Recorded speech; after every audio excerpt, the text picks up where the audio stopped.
Fighting. The ability for a man to protect himself in a physical confrontation gives him a confidence that he can get in no other way. Every man should know how to fight. Just my opinion, but I believe that. From my experience when I was young, and I was bullied by people and humiliated. And I must say that it was pretty degrading, terrible. Your mom and dad aren't always there to protect you. And most bullies won't stop until you stand up for yourself. So I remember the humiliation. Probably when I was about 15, one stood out that made me decide I needed to change something. And of course, the change always begins within us, within me and you. I couldn't change these people. I couldn't make them treat me well. But I could make people respect me when I learned to respect myself enough not to be a doormat. Now, I'm not advocating fighting every time someone looks your way or says something to you that's out of pocket. But there is a point where a man has to stand up for his honor. I know that seems to be a thing of the past nowadays, especially with the laws against protecting yourself, basically. I was reading a post about someone speaking of this very thing, and one of the gentlemen commented that, well, you don't need to learn how to fight, just carry a gun with you. Well, I didn't disagree with him on the post because that can turn into a long, drawn-out situation where neither person really understands each other because you're just messaging.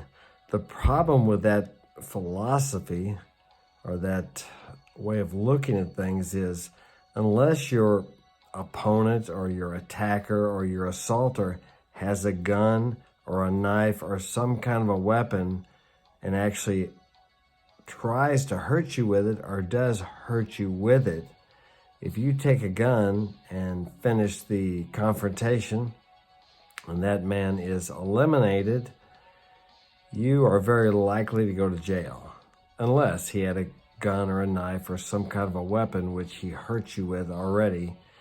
And there was no doubt in your mind, but your mind doesn't really matter as much as the jury's mind or the prosecutor's mind or the policeman's mind, that you were going to be fatally injured if you didn't eliminate this other man, your assaulter.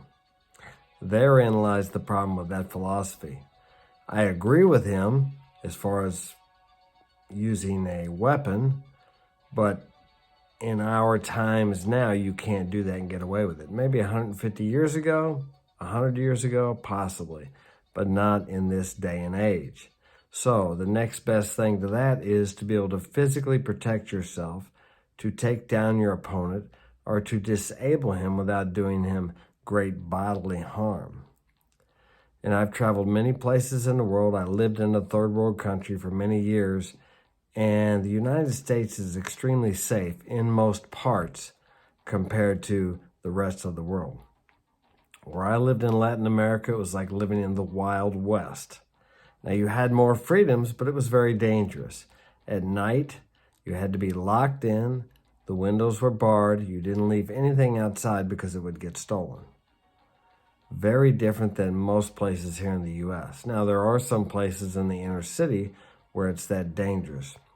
But back to the point of this video, if you learn how to fight, and to learn how to fight, you actually have to fight or spar in some contact sport. I prefer boxing because that's where I came from, and I never want to get on the ground with somebody in a street fight because you're somewhat trapped. But it's not like I'm advocating using fighting every chance you get. Sometimes you may be better off to run. I've never ran. Maybe I should have a few times. It probably would have been wiser because of my sense of honor. Fortunately, it's worked out well for me, although you could die protecting your honor. What did the Romans say? Death before dishonor. I kind of go along with that. maybe that's idealistic, but that's the way I was, or the time that I was raised up in. We looked at things differently than a lot of younger people do now. Now, I'm not promoting or telling you to go out there and do that, but that's just the sense of things that I have, the way I believe in life. That there's a sense of honor that you have, and that you need to protect yourself and your family with that ideal of honor.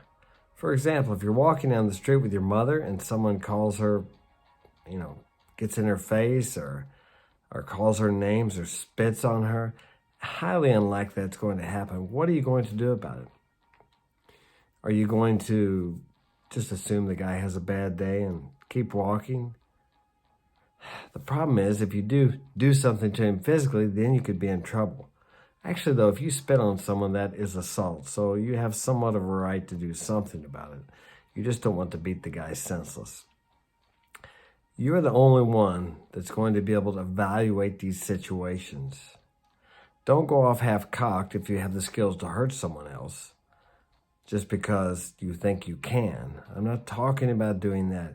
Along with having the ability to fight, to protect yourself, and to do damage to someone else, you need to have the character and the integrity and the judgment to decide in a moment what to do, what action to take.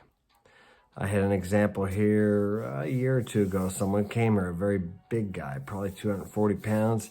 He had been drinking or doing drugs and was banging on my door. He was looking for his girlfriend, and he thought she was over here because his son and my son were friends. So he was somewhat belligerent. My kids were scared. I was on the veranda. I asked him to leave 2 or 3 times. He wouldn't go, so I went downstairs. And as I was going down there, I took my mouthpiece because I thought there may be some physical confrontation. So when I got down there, I asked him to leave again, and he would not go. I asked him one more time. This was probably the 5th time. I said, "You need to leave." I put my mouthpiece in, and he said, "Okay." And then he sits down on my rock wall and crosses his arms like he wasn't going to do anything, which meant he wasn't going to leave. So I knew the guy was high, and I had the advantage because I was standing and he was sitting. I thought about jacking him in the jaw, but I thought, man, I better not do that because I don't know what damage it's going to do to this guy. So what I did was, now you may be saying, why don't you just call the police? Well, I'll get to that later. The police cannot always be there. It was a dangerous situation. This guy was jacked up on something. My kids were scared. He had already been banging on the door, and he was a pretty big guy. So I took some physical action, and he ended up on the ground. Okay? And he rolled over. He fell backwards over the wall. I did not punch him because I didn't want to hurt the guy real bad. I just wanted him to leave. So he fell backwards, rolled over, got back up, and his glasses fell off, and he said, "Watch this." I thought, okay, I got ready. Here he comes. But he didn't. He turned around and started to walk away and said, "I'll be back." I reached down, picked up his glasses, and gave the glasses to him. I said, "Here." I thought, man, I thought he was going to get a gun, and I had no guns in the house at the time. Okay, so I thought, well, crap, I better call the police. And I called the police and got the dispatcher on her, and she's asking me all these questions, and I said, I don't know. I don't know who this guy is. I don't know why he's here. I have no idea. All I know is he's going back to his vehicle. He said he was coming back. So I'm thinking he may be coming back with a gun. So she got angry with me because I couldn't answer her questions. And guess what? We live, a block from the police station, and they never came. They just called me. Fortunately, the guy left and didn't come back.